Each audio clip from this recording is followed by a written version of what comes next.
같이 일어나서 사도행전 17장 10절부터 15절까지 말씀 우리 한 절씩 교독하도록 하겠습니다. 제가 10절 읽겠습니다.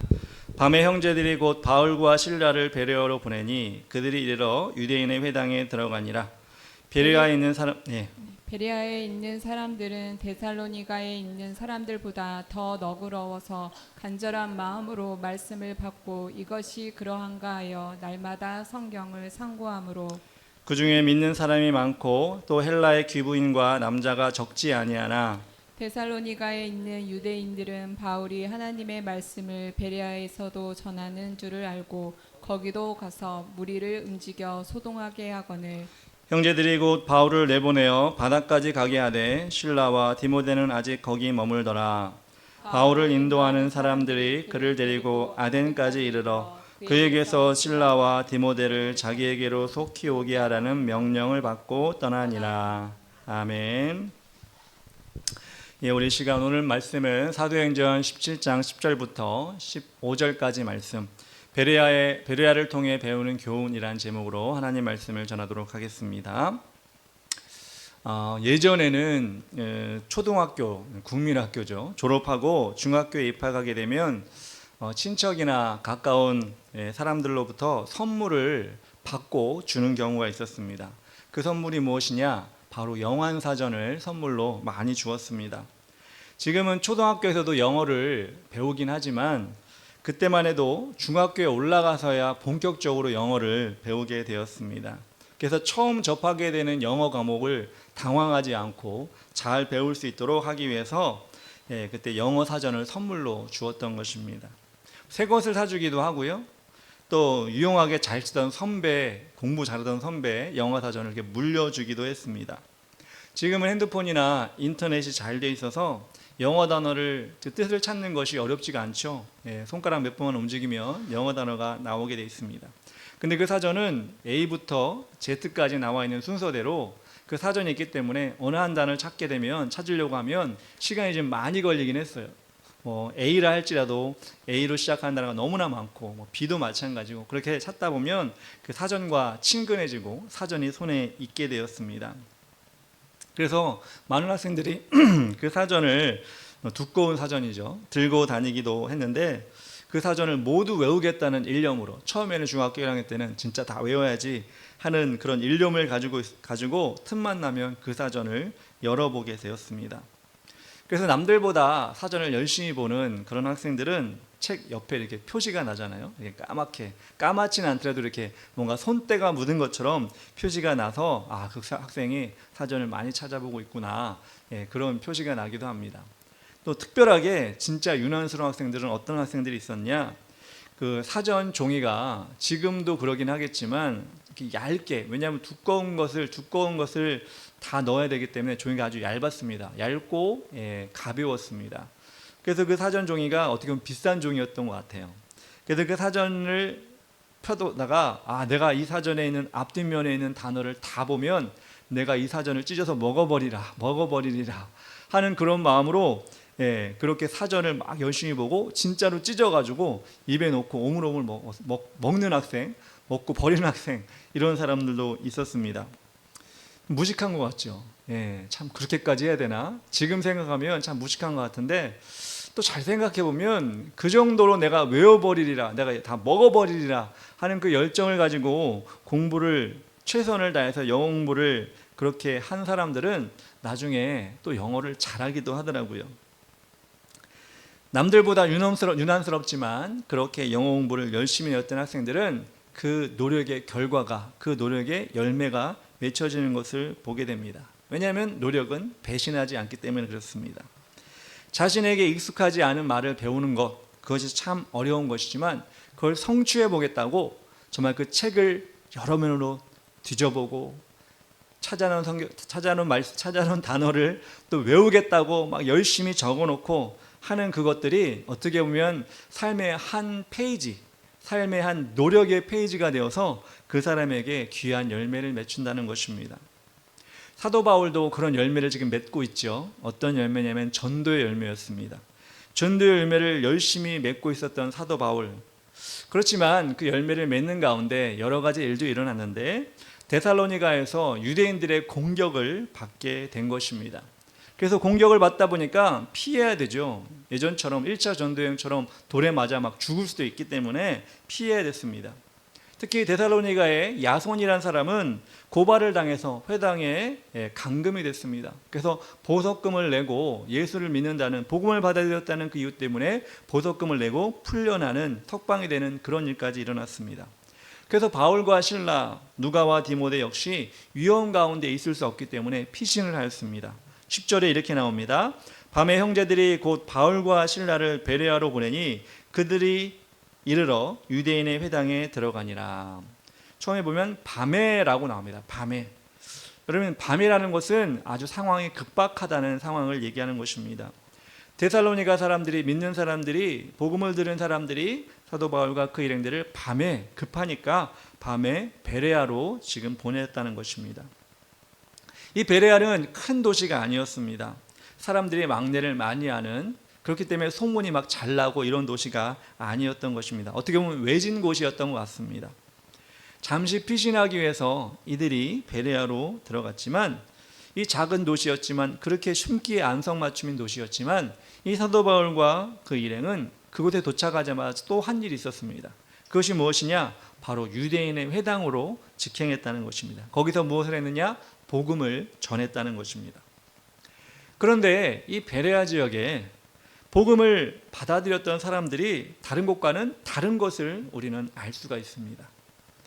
사도행전을 기록한 누가가 보기에도 이 작은 지역의 사람들이 복음을 받아들일 때 정말 인상 깊게, 어떻게 보면 마음에 합하게 복음을 받아들였고, 그들이 복음을 받아들인 이후에도 그들의 삶이 온전해지는 것을 보면서 이것은 참 교훈이 되겠구나, 이것은 참 우리가 닮을 부분이구나 라는 마음이 있었기 때문에 오늘 짧은 구절이지만 이 베레아 지역에 대해서 누가가 꼭 그것을 기록해 놓았다는 것입니다.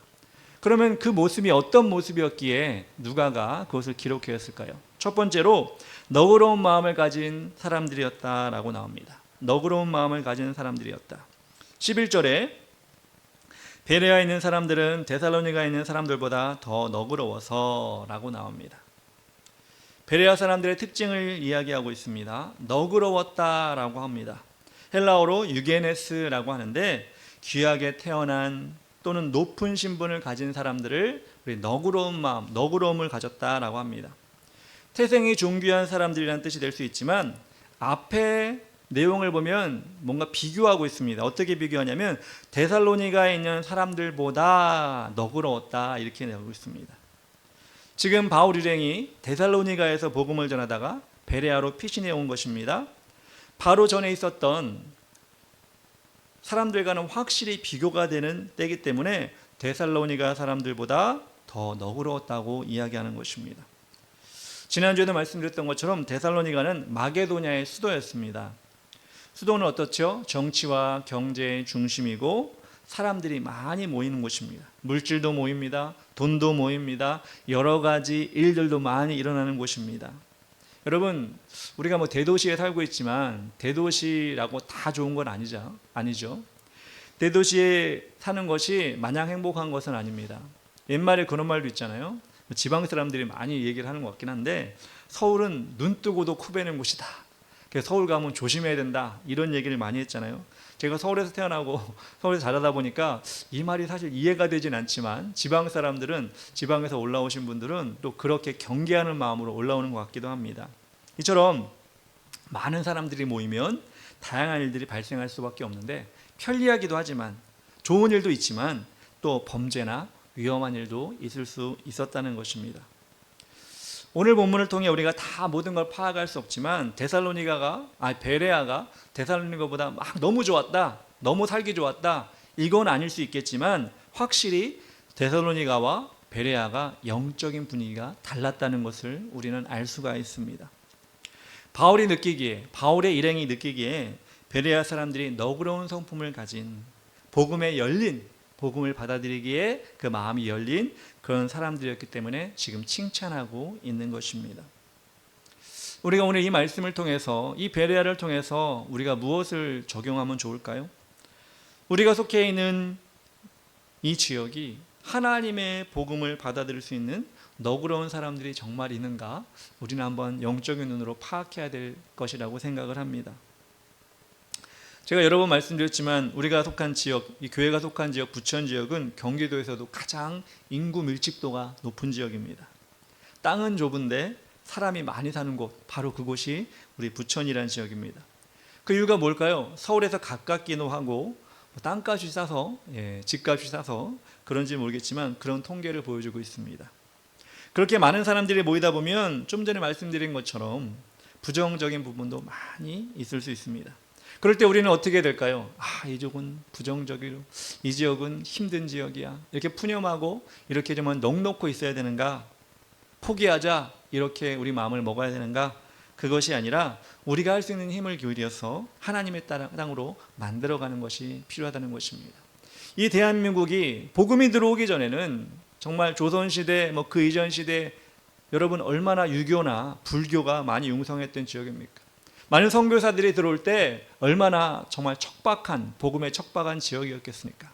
그런데 그들이 들어오고 헌신하고 열심을 냈을 때 이 나라가 지금의 대한민국이 하나님의 나라, 하나님의 교회들이 많이 세워진 것처럼 우리는 이 지역을 바라보면서 그렇게 하나님의 뜻을 이루어 나가야 한다는 것입니다. 어떻게 하면 좋을까요? 우리가 학력이 높은 사람들, 많이 배운 사람들을 이 지역을 막 이주시킬 수 있나? 그거 아니죠. 성격이 좋고 온유한 사람들을 데려오자 이렇게 할 수 있는 것도 아닙니다. 우리가 할 것이 아니라 하나님이 그렇게 해주시도록 우리가 노력을 기울여야 한다는 것입니다. 구약 성경에 보면 여호수아서에 갈렙이 여호수아를 찾아 나오는 장면이 있습니다. 나이가 80이 넘었죠. 갈렙은 어떻게 보면 유대인들 중에 200만 명 있는 유대인들 중에 가장 나이가 많은 사람이었습니다. 왜냐하면 12정탐꾼 중에 10명의 정탐꾼은 다 죽었고요. 2명의 정탐꾼이 남았는데 그게 여호수아와 갈렙이었습니다. 20세 이상 되는 사람은 광야에서 다 죽을 것이다 했기 때문에 다 죽었지만 여호수아와 갈렙이 남았는데 어떻게 보면 갈렙이 여호수아보다 더 나이가 많았던 것 같아요. 그러니까 갈렙이 지금 최연장자였죠. 그 사람들의 말에, 그 사람들의 분위기에 의하면 정말 파파 할아버지죠. 완전히 할아버지죠. 근데 갈렙이 여호수아에게 와서 요구하는 것이 있습니다. 그것이 무엇이냐? 여호수아 14장 12절에 그날에 여호와께서 말씀하신 이 산지를 지금 내게 주소서. 당신도 그날에 들으셨거니와 그곳에는 안악 사람이 있고 그 성읍들은 크고 견고할지라도 여호와께서 나와 함께 하시면 내가 여호와께서 말씀하신 대로 그들을 쫓아내리이다 하니. 갈렙이 원하는 지금 여호수아에게 원하는 땅을 이야기하고 있는데 그 땅은 어떤 곳이라고 합니까? 거인 안악 자손이 살고 있는 땅이라고 말하고 있습니다. 산세가 험하여서 쉽게 정복할 수 없는 그런 땅이라고 이야기하고 있습니다. 그런데 갈렙은 그런 땅을 요구하면서 어떻게 하죠? 확신을 가지고 있습니다. 어렵다, 힘들다 이런 마음으로 시작하는 것이 아니라 여호와께서 함께 하시면 그들을 쫓아낼 것이다 라고 확신을 가지고 말하고 있는 것입니다. 여호수아에게 그렇게 부탁했을 때 여호수아는 그에게서 하나님의 능력을 보았습니다. 하나님이 도우시는, 하나님이 일하시는 능력을 보았습니다. 그래서 13절 14절에 이렇게 합니다. 여호수아가 여분네 아들 갈렙을 위하여 축복하고 헤브론을 그에게 주어 기업을 삼게 하매 14절에 헤브론이 그닛 사람 여분네 아들 갈렙의 기업이 되어 오늘까지 이르렀으니 이는 그가 이스라엘 하나님 여호와를 온전히 쫓았습니다. 어려운 땅이었습니다. 불가능한 땅이었습니다. 가장 나이가 많았던 갈렙에게는 엄두가 나지 않는 땅이었습니다. 헤브론 땅은. 그런데 갈렙이 하나님이 함께 하시면 우리는 정복할 수 있습니다. 이렇게 고백했을 때 하나님은 그 고백대로 그 땅을 갈렙의 자손들에게 주었다는 것입니다. 하나님을 온전히, 여호와 하나님을 온전히 쫓았기 때문에 그 일이 가능했다라고 이야기하고 있습니다. 우리에게 주신 이 지역을 우리 힘으로는 어찌할 도리가 없습니다. 돈도 없죠. 물질도 없죠. 어떤 다른 공간도 없죠. 우리가 할 수 있는 것은 아주 극한 예배드리고 전도하고 하는 어떻게 보면 소극적인 방법밖에 없을 수도 있습니다. 그렇지만 우리가 그것을 하나님이 도와주심으로, 하나님이 인도해 주심으로 할 때 하나님께서 그 일을 열매를 맺게 해줄 수 있다는 것입니다. 당장은 아무도 주목하지 않고 아무도 기대하지 않는다 할지라도 갈렙과 같은 마음으로 우리에게 주신 이 땅 포기하지 않겠습니다. 우리에게 주신 이 땅 끝까지 땅을 파고 그곳에 씨를 심으면 분명히 하나님께서 열매를 맺게 해줄 것입니다 라고 믿고 나간다면 땅은 또 하나님은 우리를 실망시키지 않는 것처럼, 제가 좀 전에 말한 건 노력은 우리를 배반하지 않는 것처럼 하나님께서 우리 지역을 믿음의 토양을 바꿔주실 것이라고 우리는 믿습니다. 여러분도 그 일에 동참하며 저도 그 일에 동참하며 최선을 다했으면 좋겠습니다. 두 번째로 베레아 사람들은 어떤 사람들이었느냐? 말씀을 간절한 마음으로 받았다라고 합니다. 11절 중반에 보면 간절한 마음으로 말씀을 받고 라고 나옵니다. 간절한 마음으로 말씀을 받고, 간절한 마음, 여러분 기꺼운 마음, 열정적으로 그리고 준비된 마음을 포함합니다. 성경을 열심히 읽으라는 우리 우스갯소리로 야 덮어놓지 말고, 덮어놓고 믿지 말고 열어놓고 믿어, 이렇게 얘기하지 않습니까? 성경을 열어놓고 믿을 때, 열린 마음을 가지고 믿을 때, 준비된 자세를 믿을 때 그 믿음이 결과가 좋아진다는 것입니다. 개척을 하기 전에 여러 다른 교회를, 큰 교회를 방문해 보려고 여러 교회를 방문했었습니다. 주일 예배를 참석을 해본 적이 있습니다. 그 중에 한 곳이 있었는데 제가 살던 곳까지 거리가 먼 곳이지만 한번 가보고 싶다, 한번 그 예배에 참석해 보고 싶다, 그 교회 목사님 예배를 직접 들어보고 싶다, 이런 마음으로 그 교회를 찾았습니다. 집에서 머니까 좀 일찍 출발했습니다. 그래서 한 30분 전에 도착을 한 것 같아요. 도착을 했는데 30분 전에 도착했음에도 불구하고 본당에 들어갈 수가 없었어요. 본당에 그 목사님을 직접 얼굴을 보고 예배를 드리는 것이 아니라 다른 곳에서 준비된 장소와 다른 곳에 영상으로 준비된 곳에서 예배를 드리게 되었습니다. 근데도 우리가 왔을 때도 그 자리도 거의 다 찼더라고요. 그리고 또 우리 뒤에 또 많은 사람이 줄줄줄 서서 그 예배당 안으로 들어가는 것을 보았습니다. 아마 그 본당의 예배를 드리려면 아마 1시간 넘게 일찍 와서 예배를 준비해야 된다는 그런 생각이 들었습니다. 또 다시 갈 수는 없기 때문에, 모르겠어요. 그 예배당에 들어갈 수 있을지는 모르겠지만 그 본당에 들어가지 못한 아쉬움도 있었지만 또 다른 것을 보게 된 것이 무엇이냐? 그 본당에 들어가서 예배를 드리려고 하는 성도들의 열심을 보게 된 것입니다. 예배를 정말 잘 드리고 예배를 은혜 받고 드리려고 하는 그 성도들의 열정이 느껴졌다는 것입니다. 그렇게 일찍부터 예배를 사모하는 마음으로 드리면 그 예배가 각자에게 정말 특별한 예배가 되지 않겠습니까? 준비된 만큼 하나님께서 은혜를 부어주시지 않겠습니까? 사실 우리 교회 성도들도 일찍 와서 준비를 합니다. 아마 1시간 정도 빨리 와가지고 예배를 준비하는 것 같아요. 정말 참 감사한 일이고 대단한 일입니다. 전에 있었던 교회에서 우리가 드렸던 예배보다 훨씬 더 부지런히 준비하고 그렇게 우리가 예배당에 와서 예배를 준비합니다. 근데 여러분, 우리의 몸은 오지만 마음까지도 준비가 되었을까요? 마음까지도 정말 하나님을 만날 준비를 우리가 차곡차곡 하고 나왔을까요? 그날의 말씀을 기대하고 그날의 말씀이 무엇인지 여러분 궁금해 여기십니까? 기도함으로 내가 은혜 받기를 원합니다, 이렇게 여러분들 하나님께 기도합니까? 온전히 예배에 포커스를 맞추어서 정말 예배 가운데 은혜를 받아야지 하는 마음으로 여러분 그렇게 예배를 드립니까? 그렇다면 누구도 그 예배를 방해할 수 없습니다. 누구도 그 예배에 우리의 은혜를 뺏어갈 수 없습니다. 근데 제가 예배를 모르겠어요. 개척을 하고 예배를 인도하는 입장이 되었잖아요. 예전에는 찬양만 인도했고 설교를 하지 않고 그랬지만 제가 예배를 찬양도 하고 말씀도 전하는 가운데 또 예배를 준비하는 가운데, 아니 지금 말씀을 전하는 이 순간에도 얼마나 방해가 많은지 모르겠어요. 다른 생각이 막 팍팍 튀어나와요. 왜 저건 저렇지? 내가 지금 뭘 잘못하고 있지? 말을 하면서도, 말씀을 전하면서도 그렇게 다른 생각이 막 튀어나올 때가 있어요. 왜 그럴까요? 예배를 방해하는 것이 많다는 거예요. 제가 앞에 서서도 그런데 앉아있는 분들은 어떻겠어요? 집에 있는 뭐가 생각나기도 하고, 내가 좀 이따 어디 가야 될 어디 장소가 생각나기도 하고, 뭘 깜빡했지? 또 그것이 생각나기도 하고, 이번 주에 뭘 하지? 뭘 먹지? 잡다한 생각들이 여러분 마음과 생각을 머릿속을 통과할 수가 있다는 것입니다. 즉 예배가 진짜 예배가 되지 못하게 하고 예배를 통해 하나님 만나지 못하게 하는 것이 우리에게 너무나 많이 있다는 것입니다. 우리 예배의 궁극적 목표는 무엇입니까? 나 오늘 예배 드는데 목소리 잘 나와서 찬양 잘했네. 오늘 피아노 치는데 틀리지 않고 잘 쳤네. 오늘 컴퓨터 하나도 안 틀렸네. 야, 완벽해. 여러분, 이건 우리의 예배 목표가 아닙니다. 하나님을 만나는 것이 예배의 목표입니다. 하나님 만나기 위해서는 여러분 어떻게 될까요? 우리의 마음이 청결해야 됩니다. 마태복음 5장 8절에 마음이 청결한 자는 복이 있나니 그들이 하나님을 볼 것이며 라고 했습니다. 이 예배 시간에 그렇게 우리 마음을 청결하게 하는 우리 훈련을 통해 하나님 만나면 세상에 나가서도 우리 마음을 청결하게 함을 통해 하나님과 동행할 수가 있는 것입니다. 예배 시간에도 우리가 하나님 못 만나면 세상에 나가서도 하나님 만나기가 쉽지가 않습니다.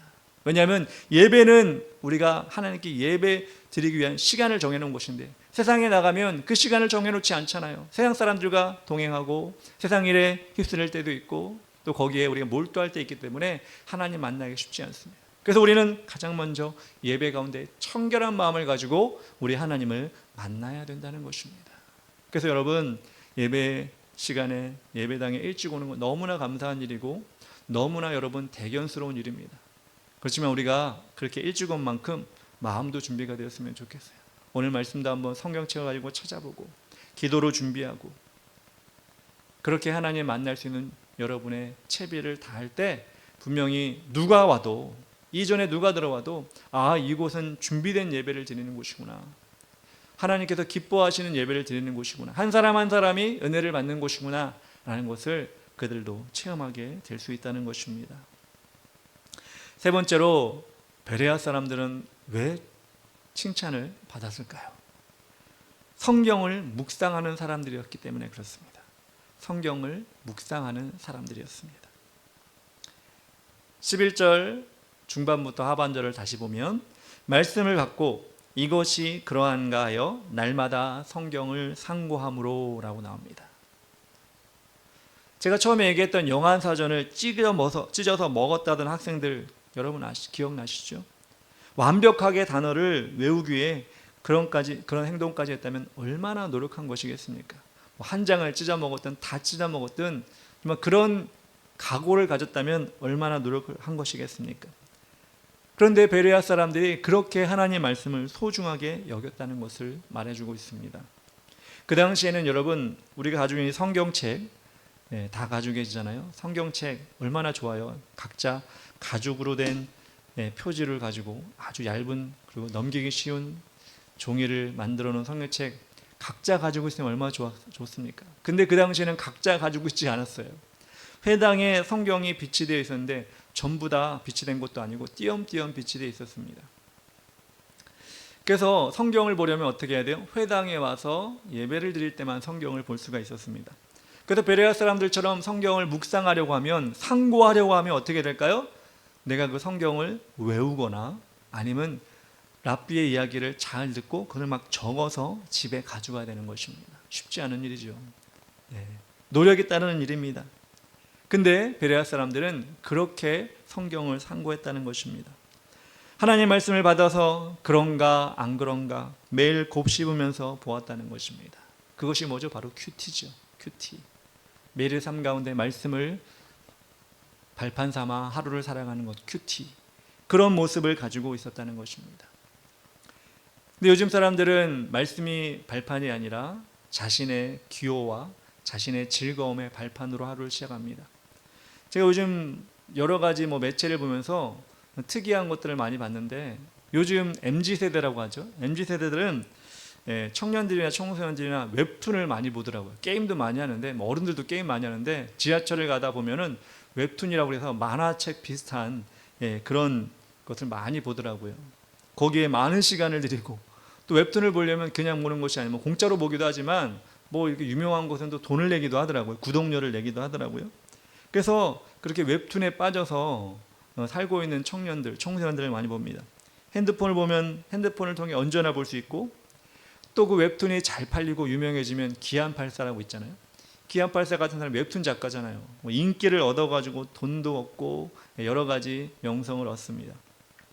짧은 시간으로 손가락으로 오르내리기만 하면 내가 보고 싶은 웹툰을 다 볼 수가 있습니다. 여러분, 그런 그림을 보면서, 그런 이야기를 들으면서 여러 가지 장르가 있더라고요. 예, 어른들이 보는 웹툰도 있고, 제가 다 말씀드릴 수 없지만 이상한 내용의 웹툰도 있고 참 많습니다. 그러다 보니 여러분, 사람들의 상상력과 사람들의 창의력은 점점점 사라지고 그 웹툰 작가의 그 생각하는 것에 묶여버리게 됩니다. 그들에 의해 추종하게 됩니다. 그들의 세계관에 빠지게 됩니다.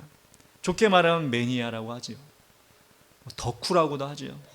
그렇게 포장하지만 결국은 중독이 되는 것이나 마찬가지입니다. 이 세상을 살아갈 때 건설적이고 창의적인 자신의 역량을 발휘할 수 있는 것을 우리가 개발해야 되는데 그것이 점점 사라지지 않나 안타까운 마음이 듭니다. 물론 그런 현상을 뭐 다 비판하고 야 이거 정말 다 잘못된 거야, 싹 다 없애야 돼, 뭐 이렇게 얘기하면 정말 잘못된 거겠죠. 그렇지만 우리 그리스도인들, 하나님 믿는 그리스도인들은 이런 현상 속에서 그럼에도 불구하고 뭔가 중심을 잡아야 되지 않을까. 그런 것도 볼 수 있지만 뭐 호기심에 볼 수도 있고 뭐 건전한 내용이 있어서 볼 수 있지만, 그렇지만 우리가 말씀을 더 귀하게 여겨야 되지 않을까. 오늘 베레아 사람들을 통해서 우리가 한번 다시 우리가 그것을 깨달았으면 좋겠습니다.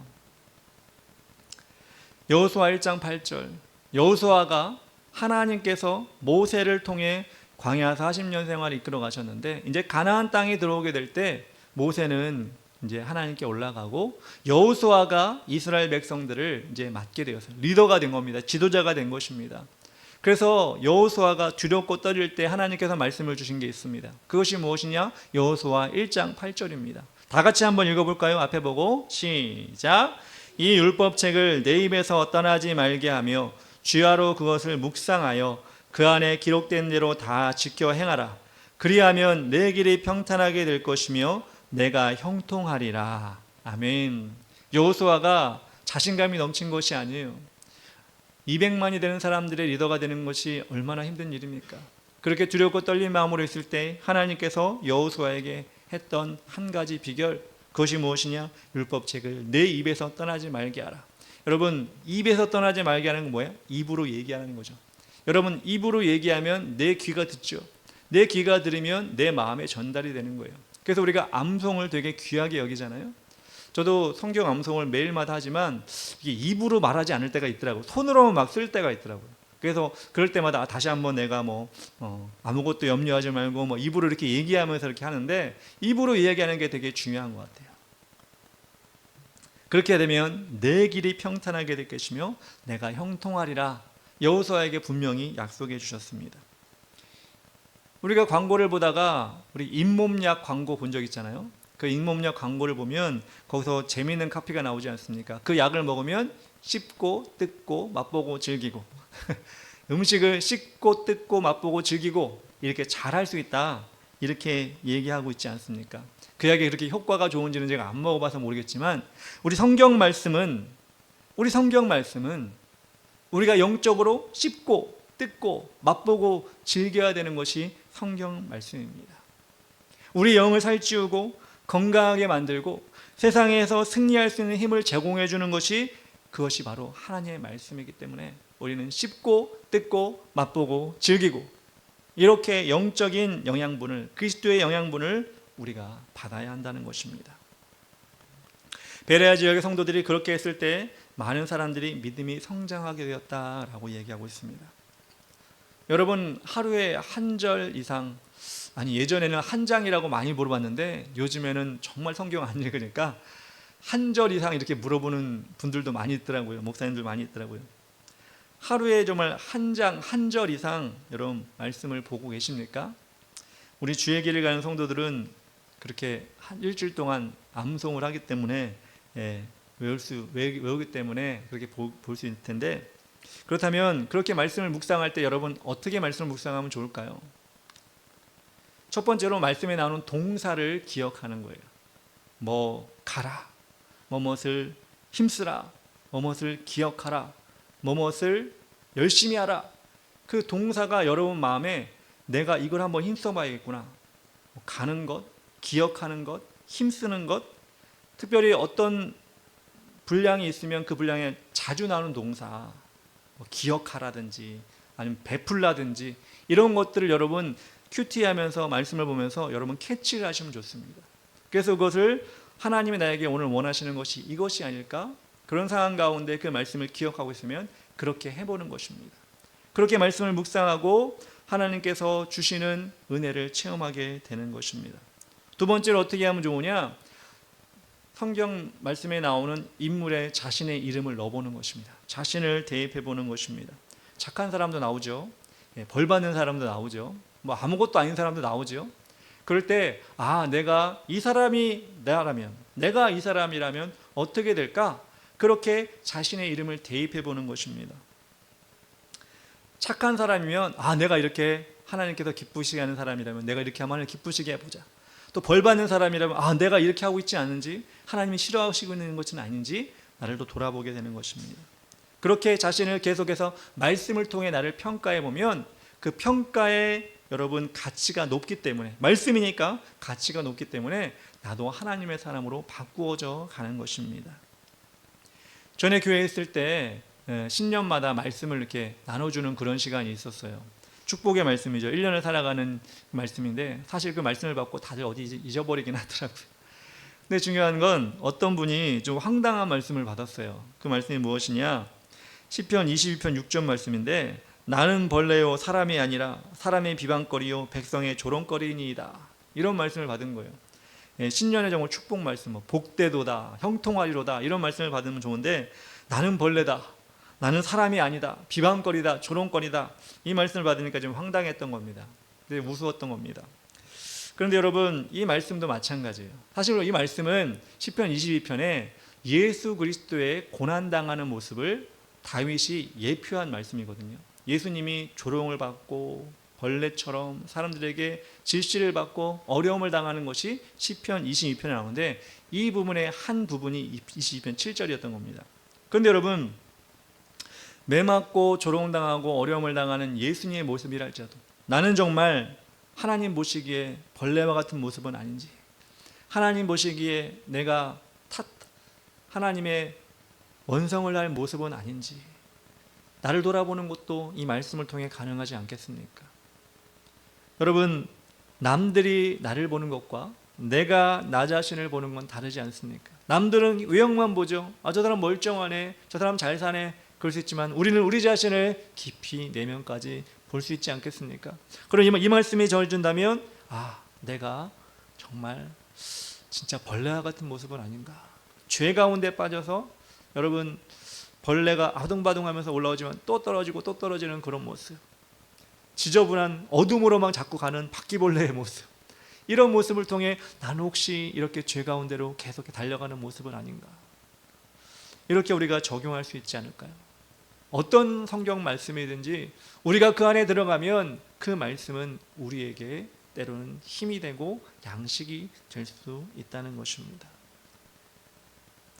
이처럼 성경을 우리의 거울로 삼으면, 우리의 친구로 삼으면 우리는 정말 하나님이 기뻐하시는 모습이 되는 것입니다. 잠언 27장 17절에 이렇게 나옵니다. 철이 철을 날카롭게 하는 것 같이 사람이 그의 친구의 얼굴을 빛나게 하느니라. 성경 말씀이 우리의 친구가 되면 우리는 성경 말씀으로 인해서 우리는 빛나게 되는 것입니다. 우리의 매일매일의 삶, 또 내일부터 또 우리가 세상에 나가, 지난 연휴가 지나서 이제 세상에 나가 또 한 주를 시작하게 될 텐데, 여러분의 무기가 무엇입니까? 여러분의 기대하는 바가 무엇입니까? 세상에 나가서 여러분 승리하고자 하는 여러분의 결정적인 여러분의 비장의 무기가 무엇입니까? 저는 하나님 말씀이라고 담대하게 이야기합니다. 하나님 말씀이 없으면 우린 또 집니다. 하나님 말씀이 없으면 우리는 또 넘어질 수밖에 없습니다. 이 베레아 사람들은 그것을 알기 때문에 하나님 말씀을 그런가 안 그런가 매일 상고했다는 것입니다. 씹고 뜯고 맛보고 즐기며 나아갔다는 것입니다. 그렇게 승리가 이어질 때 우리의 믿음은 더욱더 성장할 것이고, 우리 하나님께서 우리에게 원하는 것을 더욱더 많이 주시고, 하나님께서 우리의 영원한 생명에 이른 천국에서 우리의 상급을 허락하실 줄 믿습니다. 베레아 사람들처럼 여러분들이 그렇게 하나님 기쁘시게 하는 하루하루, 한 주 한 주, 그리고 매년이 되어서 주님 오시는 것에 다 칭찬받는 여러분 되었으면 좋겠습니다. 우리 이 시간 다 같이 찬양할 때 하나님 아버지 주신 책은 찬양합시다.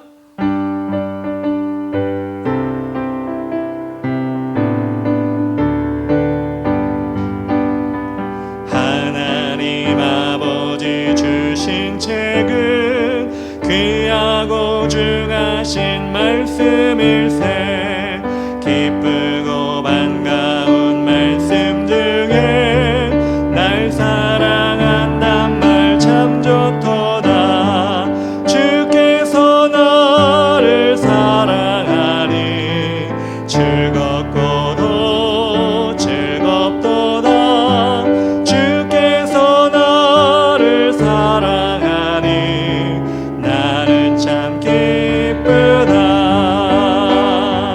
구속의 은혜를 저버리고 어긋난 딴 길로 가다가도 예수의 사랑만 생각하며 곧 다시 예수께 돌아오리 주께서 나를 사랑하니 즐겁고도 즐겁도다 주께서 나를 사랑하니 나는 참 기쁘다 구주의 영광을 바라보며 예수의 이름을 찬양하니 영원히 찬양할 나의 노래 예수의 이름이 귀하도다 주께서 나를 사랑하니 즐겁고도 즐겁도다 주께서 나를 사랑하니 나는 참 기쁘다 주 예수 날 사랑하시오니 나 또한 예수를 사랑하네 날 구원하시려 내려오사 십자가 위에서 죽으셨네 주께서 나를 사랑하니 즐겁고도 즐겁도다 주께서 나를 사랑하니 나는 참 주께서 날 사랑하시오니 주께서 나를 사랑하니 즐겁고도 즐겁도다 주께서 나를 사랑하니 나는 참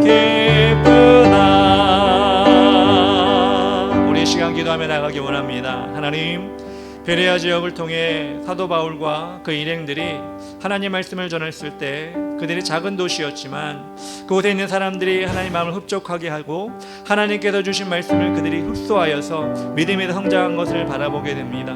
하나님 아버지 주님께서는 우리를 통하여 이 지역의 베레아 지역처럼 하나님의 땅으로 만들어 가길 원하시고 우리 하나님께 주신 말씀을 준비된 마음으로 받기를 원하십니다.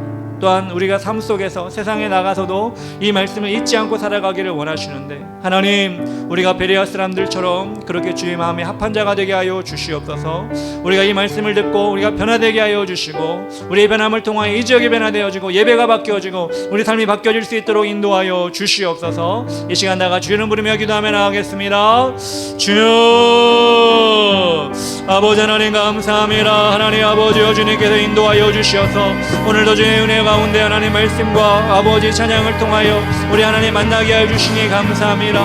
간절히 바라고 나아가는 것은 아버지 하나님 우리의 연약한 모습을 주님 붙잡아 주시옵소서. 하나님 아버지 이 지역에 정한 인정으로 아무것도 할 수 없어 아버지 손 놓고 있는 것이 아니라 기도하기 원합니다. 힘을 쏟기 원합니다. 갈렙처럼 아버지 하나님 의지하여 나가기 원합니다. 하나님 아버지 담대하 몰아가여 주시기 원하며 우리 환경을 바라보지 아니하고 우리 약점을 바라보지 아니하고 오직 하나님 바라봄으로 힘을 얻고 나갈 수 있도록 인도하여 주시옵소서. 또한 예배 가운데 준비된 마음으로 나오기 원합니다. 아버지 말씀을 받기에 청결한 마음이 되기 원합니다.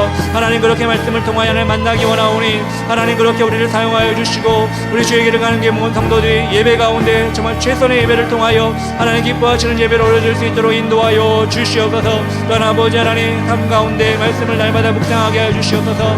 아버지 베레아 성도들처럼 아버지 말씀이 그런가 안 그런가 아버지 날마다 상고하였다고 했는데 우리 삶이 그렇게 말씀과 동떨어져 있는 것이 아니라 말씀과 가까이 있게 하시고 세상의 문화보다 세상의 것들보다 더 말씀을 사모하는 우리가 될 수 있도록 인도해 주시고 그렇게 하루하루 매일매일의 삶들을 주님께 올려드릴 수 있도록 인도하여 주시옵소서. 주님 감사합니다. 우리의 삶이 그렇게 바뀌어지게 하시고 아버지의 길을 가는 게 모든 성도들이 그렇게 주님께 쓰시는 받을 수 있도록 하나님께서 인도하여 주시옵소서.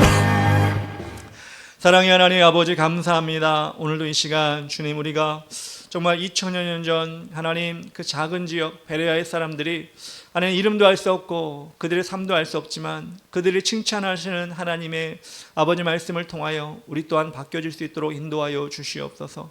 그들의 지역을 하나님 말씀을 통해 변화시켜 주셨고 그들이 정말 말씀을 사모하여 삶 가운데 적용하여 나아갔을 때 하나님께 기뻐하는 도시로 만들었던 것처럼 우리 또한 아버지 마지막 때 우리에게 맡겨진 이 지역과 또한 아버지 우리에게 주신 이 예배 시간과 또 우리 각자의 삶들 가운데 우리 하나님이 일하시도록 최선을 다하게 하여 주시옵소서.